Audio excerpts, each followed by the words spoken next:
the title for this message, and it's to do with grace. When I just think of Jesus, the first one he said, you just got to speak about my grace.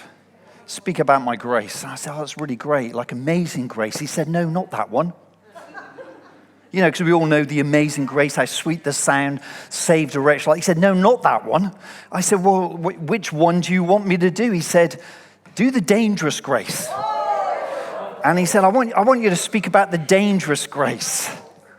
Because so often we all need and we appreciate that element of amazing grace. He saved a wretch like me, and we're sort of, on our knees thinking, yeah, I was lost and he found me, and all of that is great and that's wonderful. But also when we walk the Christian walk and we make steps that are not good steps and we fail, we come back and we just say, thank goodness for grace. It's like that. Like sometimes it can be a comfort blanket for Christians. Sometimes it can be like, well, as long as I've got grace. Sometimes we even use it as an excuse to sin. It's like, well, it doesn't matter if I I dance on the edge of sort of doing the right thing or the wrong thing. And if it goes wrong, there's always grace. It's like that safety net that can somehow catch me. But I want to talk about dangerous grace. I want us to think about dangerous grace. And I'm going to share a story, and it's a story about a man in the Bible. So we're going to carry on like with stories, and it's going to be a story about a man, very simple story. And it's all about dangerous grace, because here's the thing I've learned about grace, is it comes and it will save you. There is nothing that we can do to earn our salvation. It's all because of Jesus. This is what separates our faith as Christians. Is the gospel clearly says that it was nothing to do with us, but it was all because of God that he sent his son. It's not about us working or trying to earn this place. It's not about us trying to get to a certain position that we might just get into that place. But it says, no, you can't do a thing, because do you know what? Even when you were lost, he came and he died for us because he believed in us. And so there is that powerful saving grace. But when we're saved, you got to realize there's dangerous grace. And dangerous grace will lead you to places you never expected to go to. Dangerous grace causes you to speak up when you should have been quiet. Dangerous grace causes you to dream things that you were told you shouldn't ever dream. Dangerous grace causes you to live a radical life. I'm saying you know it, you're going to feel it, you're going to see it, in this message. Jesus comes, and when he comes, he disturbs, and he'll call you out from safety, and grace will call you out to where you need to confront your fear. And either you can stay where you are, and you can enjoy saving grace, or you can begin to live the life that he's called you to live, which requires dangerous grace.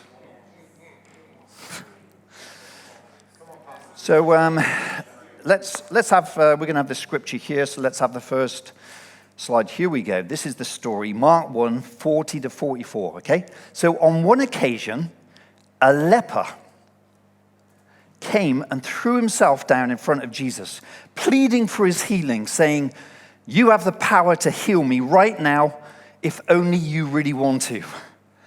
Being deeply moved with tender compassion, Jesus reached out and touched the skin of the leper and told him, of course, I want you to be healed. So now be cleansed. Instantly, look at this, instantly his leprous sores completely disappeared, and he had the best facial ever. It was like, here he is. It says his skin became smooth like a baby's skin. Restoration, healing. Here he is. He gets healed.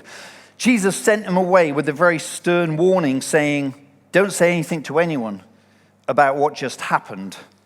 You need to keep it a secret. And I'm going to come back to that last bit, because it's like, why would Jesus say that? He's just healed this man from leprosy, and he's saying, don't you tell anyone about it, because we've been learning, we need to tell our story.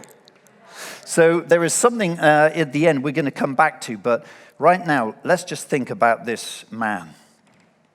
So he's a leper, and what you'll find is that this leper, it's one of the early miracles. Jesus has been healing some people. It's right at the beginning of the Gospels. And he then suddenly has this interaction with this leper, this man, disfigured face, this man with perhaps some fingers that have fallen off. There's white sort of markings and rashes, and he's got breathing problems. And it's a terrible disease. And it talks about this leper. Very short story, isn't it? But the interesting thing I noticed is it doesn't say about his name. There's no name. It's not Jeff. It's like the man with leprosy. And so I want to take us on this journey, because when Jesus comes into this encounter with the leper, there's no name. So we have a very sort of quick, short story about a man with no name. In fact, he's not really known by a name. He's actually known for his disease. In the Bible, it's like the man with leprosy. Not Jeff with leprosy. It's like the man is like he is defined by what? His issues. And then I just started thinking about, hey, that's so much like us in life. How often we end up getting defined by our issues. I know people, and we're in a world right now today where we just love putting labels on things. We actually love putting labels on people's issues. And it's like we have initials, and it might be, it's like, oh, well, I was speaking to someone recently and they said, well, I've just found out from lots of struggles and whatever, I've got ADHD. And so I've been reading up about it, know all about it. That's what I've got. That's my name. And here he is. See, Jesus meets the man with leprosy. He said, what's your name? What's leprosy? It's overtaken his life and his name.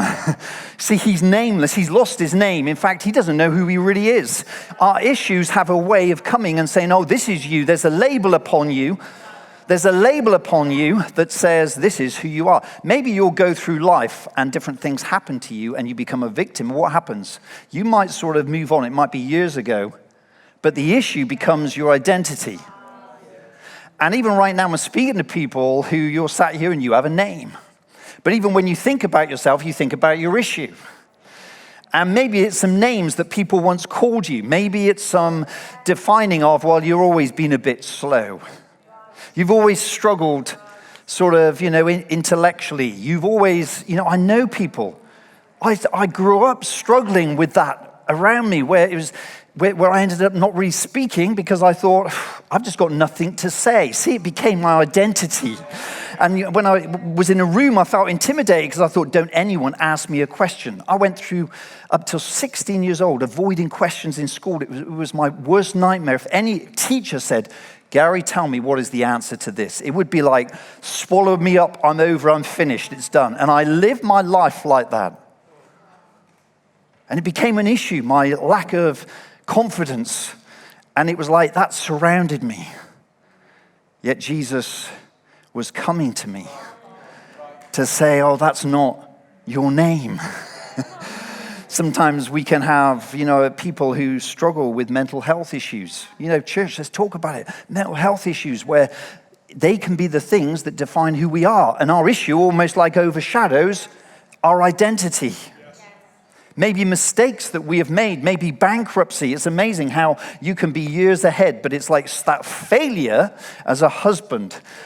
Maybe that failure as a wife, maybe that divorce becomes, what's your name? My name is divorce.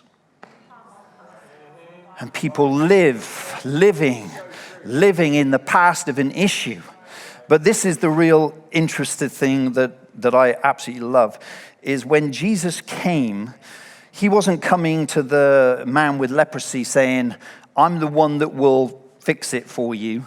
He's coming as the I am. And we got to understand this. Guys, we come to Jesus all the time for what he can do for us. But he teaches us real clearly, you've got to come and know who I am. And there's something about him being the I am, which means that he will be everything we ever need. Wherever I've been, he's been there already. And there's something about him being the I am to the leprosy man. He already sees. He said, do you know what? I'm going to heal your diseases. Do you know, I'm going to take away your sin. Do you know what? I'm going to come, I'm going to restore you. Do you know what? I am. It's because I am, not because I do.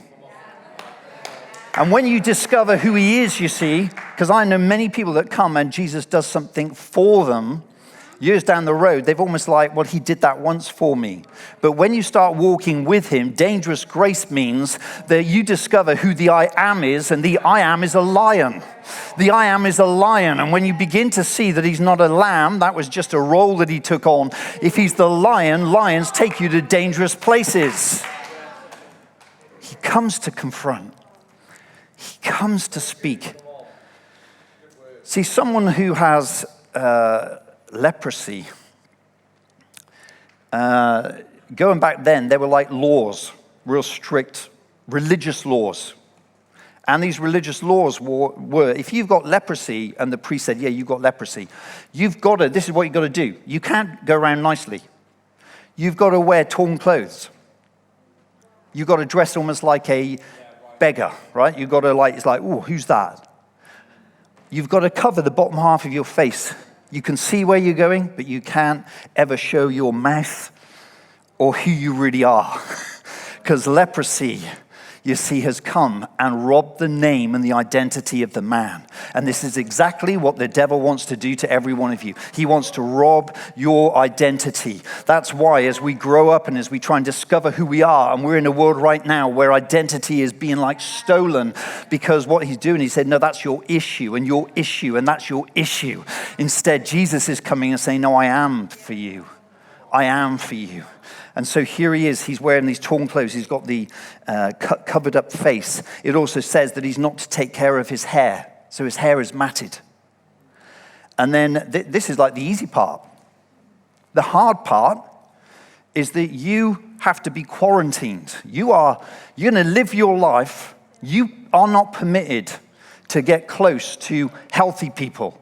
And you're going to have to stay sort of in another place. You're going to have to you can watch on and watch other people doing life, but you can't come close to them because they might catch something. So I think the pain, the emotional pain of isolation is the big one. It's greater than the disease because this guy could have had a family of 6. He had 3 daughters. And he hadn't seen them for many years because he was not permitted to come close. So he only saw them in the distance. And yet Jesus is turning up. Jesus is here. Jesus is coming. See, the man with no name came to the one with the highest name. You see what's happening? The man with no name, he turns up and he encounters the one who has the name that is above every name. And it says in Scripture that this name, Jesus, is above every name, every power, every principality. And it says, do you know what? At that name, every knee shall bow. And so right now, you see what's happening. This isn't just a hangout. This isn't just like, oh, who you are, I'm a leper. It's like, no, the name that's above every name is coming, and there's going to come a collision with the one with no name. That's what happened to you. That's what happened before you even knew him. He came, and he came to rescue you. He came with dangerous grace, and he says, you might not know me, and you might think I don't know your name, but I'm coming. And the name that's above every name is the name that will change everything. And here it comes. This is what we have. This name. It's above every issue. There isn't any other name. Whatever your issue is today. I heard someone just last week said, this is my issue, and I don't think I'll ever be free of it. But Jesus comes and says, oh, you will under this name. Because this name. See, the enemy wants you to think that I'll never be free. I'll never be free of what took place. I'll never be free of my failure. I'll never be free of my addiction. I'll never be free of my lust. But the name of Jesus, I am telling someone right now, the name of Jesus, you ought to know this. You've got to believe it. It's like you tried everything else. You tried everything else. And there's something about this name. See, the enemy just wants to push you into isolation. But Jesus is coming to call you out by name. He called me out by name. When I got fixed up? No, when I was in a mess. When I looked promising? No. When I looked a failure. He came and he called me out because his name is greater than any name. That's why it's not because of what I've done, that none of us in this Christian faith can earn or deserve this. I can never be the goodest, best person to somehow meet Jesus halfway. He had to come all the way for me. All the way. All the way. There was nothing that I could do, but he reaches out. So, guys, going back, I think it was October 2016, Heather and I were in South Carolina in the USA, and we were 3 hours away from a place that we were going to visit friends, and we were going to go and stay for like a holiday. But what happened is we timed it just right, is that whilst we were there visiting some other friends, it happened that there was a hurricane called Matthew that arrived, and it was this big hurricane, and it happened it was building a few days before, and we thought, wow, we're up in the sort of northern part, so we're okay. But where we were going was right where it was hitting. And so the day came, I remember the night before, all the news, because they evacuated everyone within 100 square miles. That's like how devastating this was. And I remember watching the news in the evening. It says, hey, the governor was saying, if you're going to go there, you're probably going to come out in a body bag. I thought, oh, that's a bit severe. And I thought, it's not often you see that on the news, but you do on the American news. And there is, because people have died from this. And so they're saying, don't come, we need to evacuate. Please don't come. And now it's got this overwhelming feeling. We got up in the morning, and our hosts were with us. They said, you're not going to go, are you? And I thought, well, we could. And I'm not recommending this, guys, right? I'm not recommending it. But I said to H, how do you fancy it? So we said a prayer. They said to us, have you got emergency provisions if you get stuck halfway and you get stranded? I said, I've got a can of Coke. That's what we took. And then we set off in our car, and their mouths were open as we drove off into the storm. And it was like black. I mean, it was incredible. And it was like, the car was like blowing. But this was the funny thing, was when we were going down the highway, it was like 3 hours, we were going down the highway, is they'd shut off the highways so they could evacuate. The day or two before, they evacuated like hundreds of thousands. So it was dead. It was like really eerie, like one of those films. And it was like all dead. And then they had the sign saying, no entry, no entry. So I just drove around them. Because I thought, well, let's see how far we can get. Do you know what I mean? Let's see how far we can get. So we did, and I kept going, saw the odd emergency vehicle. And and I thought, hey, if they stop us, we can just say, we're British.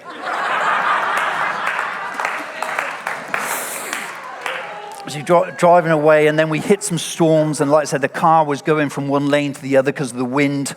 But it was like being at the fair. And then we finally got there, and all the police, when we came to the city, they had roadblocks. The lights flashing, everything. There were floods, everything. So I just thought, just take a left. So I kept taking a left before the roadblock, see where it comes. And then when there's another one, I took another left. We made it to the place, right? Turned up, scared our hosts half to death because they said, everyone's evacuated. We got a hurricane house here. They got this hurricane-proof house. And they said, and you just driven? I said, yes. Because I knew we had to come. And everyone said no. And the sign said no. But something in me said go. And I want you to realize this is what was happening with the man with leprosy. You look at the story right now. The man with leprosy, do you know what part of the law is? Is that he is not allowed to come within 50 paces of a healthy person. You come past 50 paces, do you know what might happen to you? You get stoned. He sees Jesus, and he's heard about the miracles. He's heard, because just in the chapter, like you'll see it early in the chapter, it says people have been healed. Those with demons have been set free. He'd heard the stories. And then this one day he comes and he sees Jesus in the distance. And then he thinks, this is my day. But everything within his life, his issues, the roadblock, the religious, are saying this isn't for you. And it's saying, no way through. No way through. Danger. Danger. Danger ahead. And you just got to get in this guy's head. Because what happens is the leper broke the rules to get to Jesus. Sometimes the way we come after Jesus is so civilized, it stinks. We need to come after Jesus sometimes on our knees. This guy came with his leprosy, but he came and he had to take this walk of like 50 paces. He's walking towards grace itself. He's walking towards grace. He's in the distance.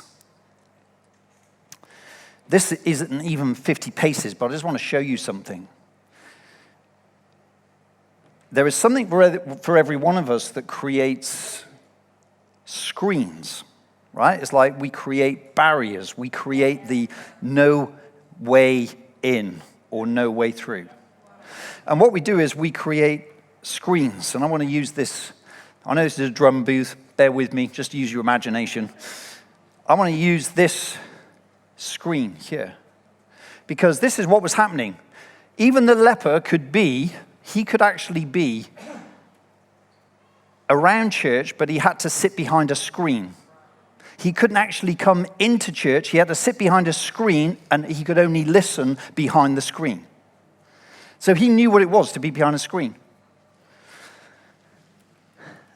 And for many of us, it's like being behind a screen with ourselves. And when I was preparing this, I was thinking, I'm sure many of you will think, well, I haven't got leprosy. I haven't got some big issue. And then I started thinking, really? How many of us today we put a screen around us, and that screen is the screen of offense? Because I know people that struggle with being offended. They struggle with, well, someone let us down. Someone wasn't there for me. Come on, we do this in church. We do it around, and we say, I just feel like hurt by that person. What we do is, in doing it, we put a screen around ourselves. And we say, I'm not letting others in. People try to reach to us, but we got a screen. And then what about pride? Pride is a huge screen. I know I put pride up many times where I'm saying, this is my screen. This is my protection. And what we do is we create screens. We have sin in our life. Come on, we have our Sunday best face.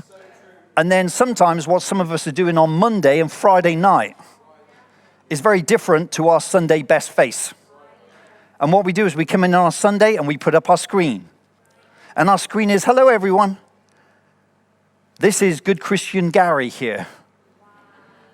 And all the time I have this screen, it stops others from seeing the real me.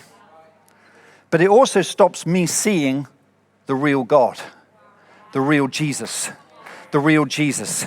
That guy was in church. He was around church. But he had a screen because of his leprosy, because of his issues. And Jesus was coming to deal with it.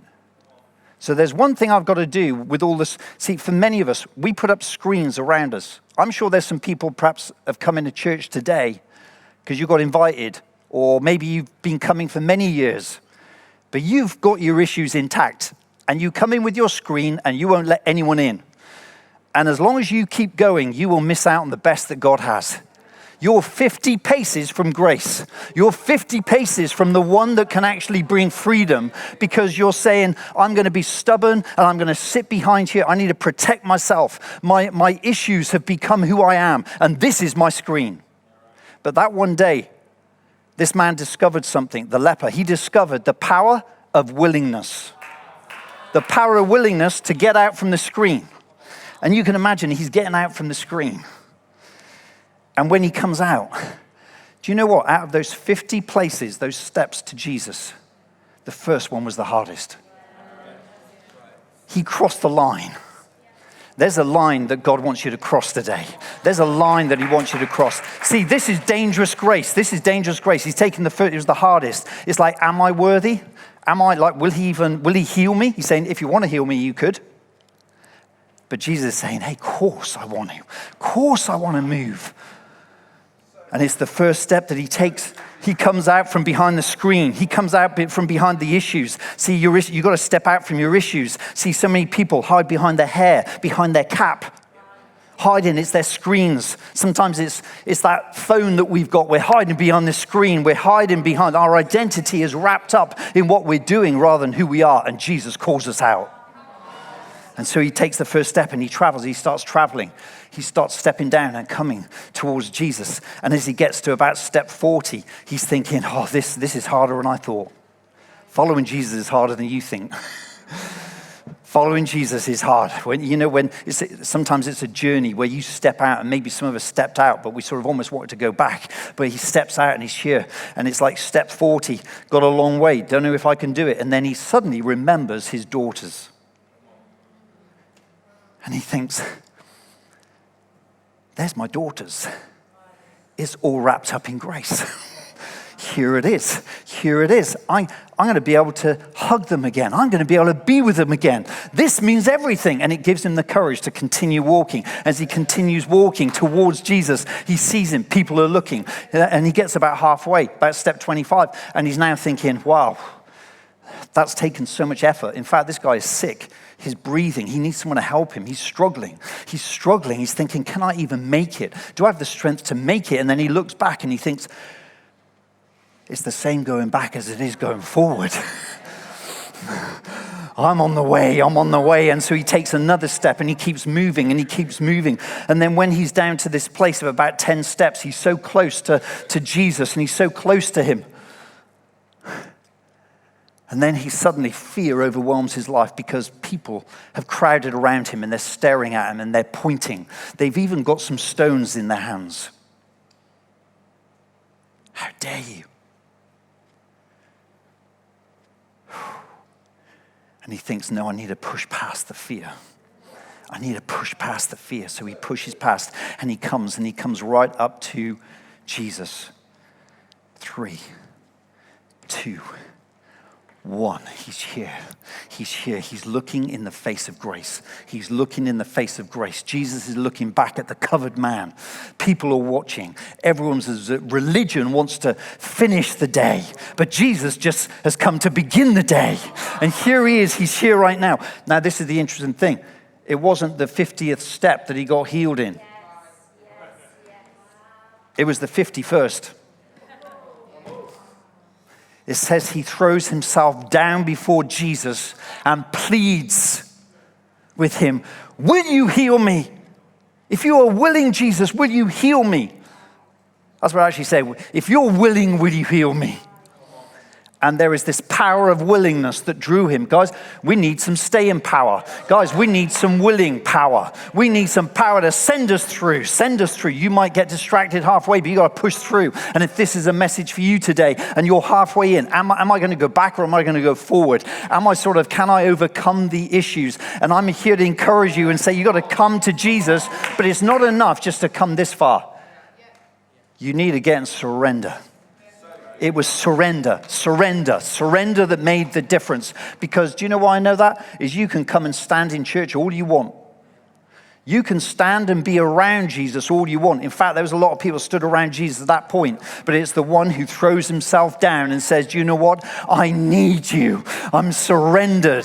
See, there are some of us that we stand around church and we do groups and we do our stuff. And we're good little, but we have never surrendered fully to who Jesus is. And it's only until you surrender you see complete healing. Only until you surrender that you come into the place of the ultimate dangerous grace. Dangerous grace. Dangerous grace. How sweet the sound. It saved a wretch like me. Wow, he must have been saying that. I was once lost, but now I'm found. But where am I found? On my knees surrendered to the one who is grace, to the one who is the I am. Here he is. See, Jesus right now at this point, Jesus then, he also breaks the law. Because you're not permitted to touch someone that is unclean. Because you become contaminated, then you're isolated. And what he does is he comes in, and all the shame that has been the screen over this man's life, Jesus comes and demolishes. He demolishes the shame with one touch.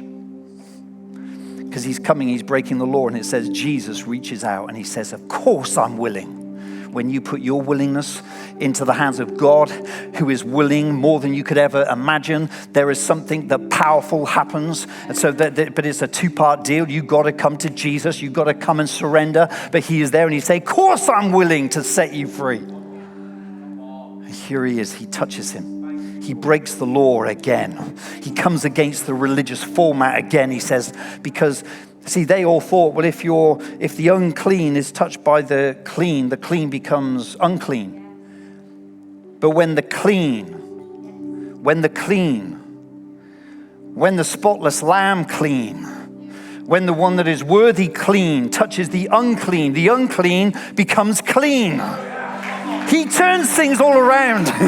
He says, I make all things new. I make all things new. See, you thought that it's about, he's going to infect me. No. My grace is contagious. And right now, as he's touching him, it spreads through his body. And grace heals him and sets him free. But it's not just an outward thing. It's a heart thing. It's the healing of emotions, the healing of separation, of isolation, of the people that rebuked him, the people that threw stones at him and called him names. But this is the day that grace calls him out.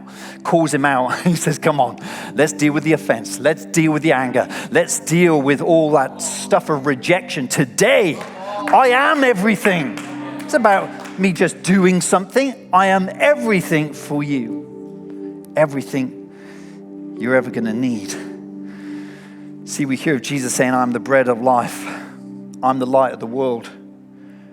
But you don't often hear him saying, I am willing. And I just want to say that there's something about the I ams of Jesus that he says, willing. Whatever your need is, he's willing. Wherever you are, he's willing. You want to meet him? He's willing.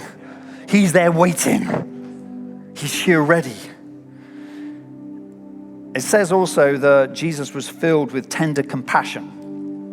And this is an interesting word because you go back in the original Greek and this word compassion isn't just compassion or tender. It's actually made up of two words. It's made up of outrageous anger and compassion together. So when Jesus, it says that he was filled with compassion, he's not just there, I'm going to heal you today. Aren't you sweet? You come all that way, across all the people, see Jesus the Lamb bit, going to heal you.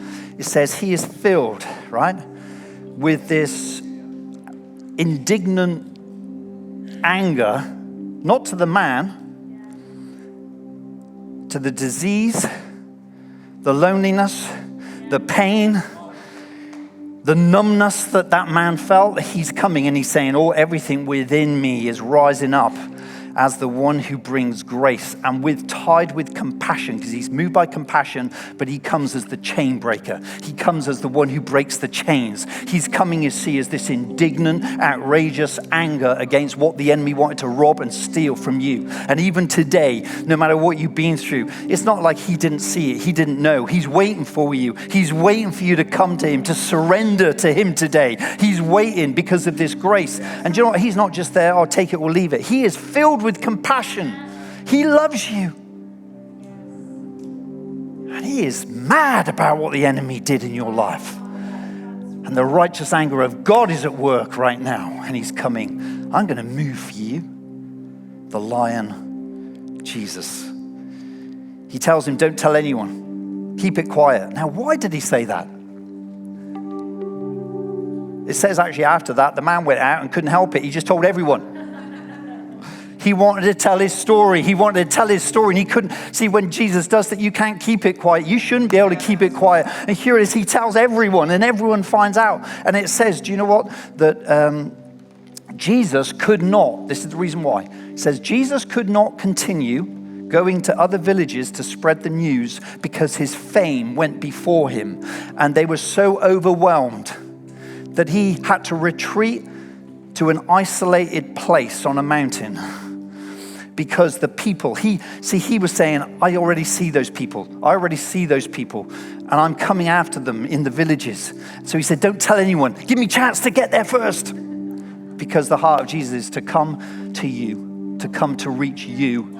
And he's saying, just give me a chance, because I want to reach more. I want to touch more. I want to see more. And that's what he's saying. Instead, he went to the isolated places. So as we finish right now, it's not only what Jesus can do for you, but it's also the fact that he also took your place. He didn't just come in and heal the guy, set his heart free. This man who was isolated and separated from everyone else in relationship, what happens is Jesus ends up isolated.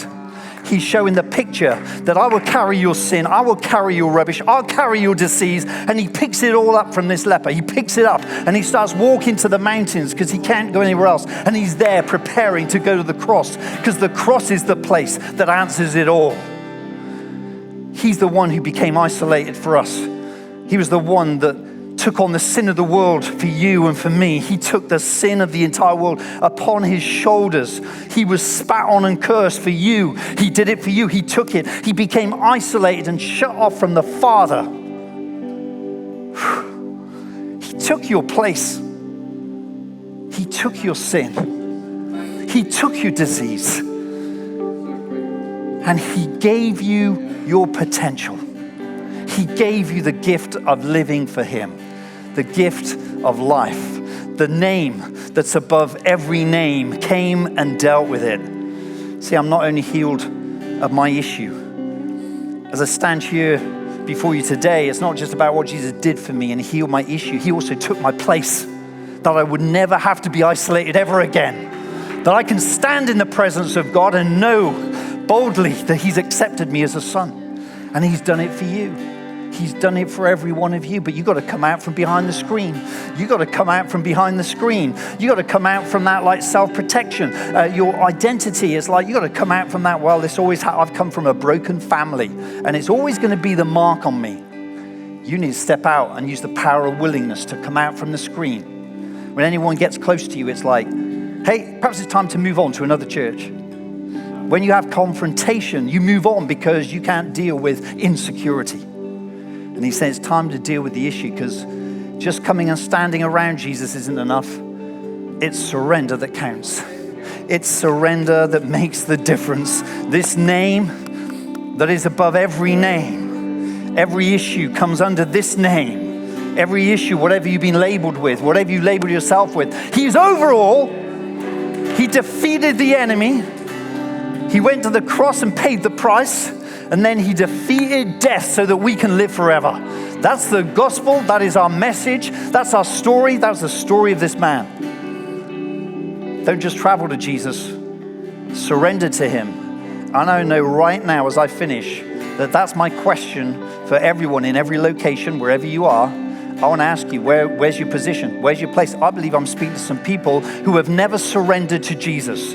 They've never surrendered, completely surrendered to him. They've been perhaps around him. Maybe this is the first time you heard the gospel, but you need to move out. You need to take steps. Don't you wait here and think, Jesus, whenever you got some time. No, he's waiting, he's ready, he did it. But he said, you got to step out. You got to step out. You got to step and face maybe the fear. Face what the unknown looks like. Because I tell you what, when you're with Jesus, whatever you have to face, it changes everything. So right now, can we just close our eyes, church? Can we close our eyes? I'm going to pray, but I'm going to give this opportunity right now. If you have never surrendered your life to Jesus, I want to give you that opportunity right now, wherever you are. God sees you. He sees you. The name of Jesus is above all things. And this isn't just like a fix. I'm going to say the name of Jesus to get my problem fixed. He wants a relationship with you. He wants to say, come on, follow me, surrender to me.